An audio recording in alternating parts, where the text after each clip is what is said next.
ఓం నమో లక్ష్మీ నరసింహాయ. గత 5 సంవత్సరాల క్రితం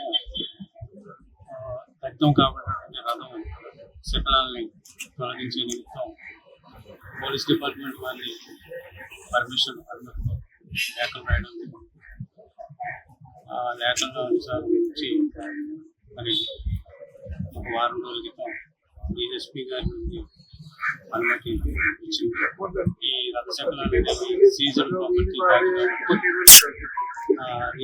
రెగ్యులేషన్స్ యాక్షన్ తీసుకోవాల్సిందిగా డిఎస్పీ గారు ఇచ్చిన ఇన్ఫర్మేషన్ అనుసరించి కమిషనర్ వారికి ఆమోదం పొంది కమిషనర్ గారు ఉత్తర్వులు తీసుకుని ఈ రథశకలాన్ని నిమజ్జన కార్యక్రమాన్ని రేపు ఉదయం 7 గంటల నుంచి వైద్య కార్యక్రమాల నుంచి ప్రారంభమవుతుంది. ఉదయం 7 గంటల నుంచి 9 గంటల వరకు ఈ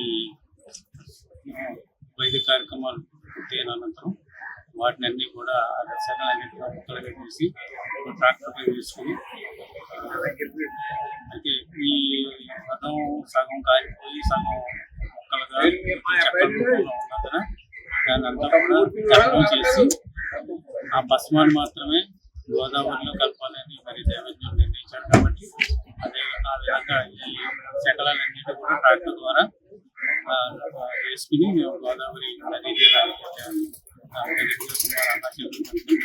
తీసుకెళ్ళి అక్కడ ఈ చెక్కలన్నీ కాలకుండా ఉన్నటువంటి చెక్కలన్నీ కూడా దహనం చేసి ఆ బూడిదంతా కూడా గోదావరిలో నిమజ్జనం చేయడం జరుగుతుంది. దాని దర్యాప్తు విషయం అయితే పోలీస్ డిపార్ట్మెంట్ వారికి తెలిసింది. మాకు ఇవ్వడానికి సమాచారం కానీ దర్యాప్తు గురించి కానీ లేకపోతే మాకు ఇవ్వడానికి విషయాన్ని తెలియదు. ఏదైనా పోలీసు వారికి మాకు వారికి సంరక్షణ సంఘాలను కూడా వచ్చి అప్లై చేయడం జరుగుతుంది. ఇంకా వారి కేసులు శిక్షించకుండా అలాగా వీటిని చేస్తారనేటువంటి నినాదం కొంతమంది వస్తారని మాకు తెలియవచ్చింది. దానికి సంబంధించి ముందస్తు ఏర్పాట్లు చేసుకోవాలని తెలియజేయడం. Local to global news at your finger tips. మీ చేతిలో ఒక ఆయుధం. Download Raw TV app. Media legend Ravi Prakash is back.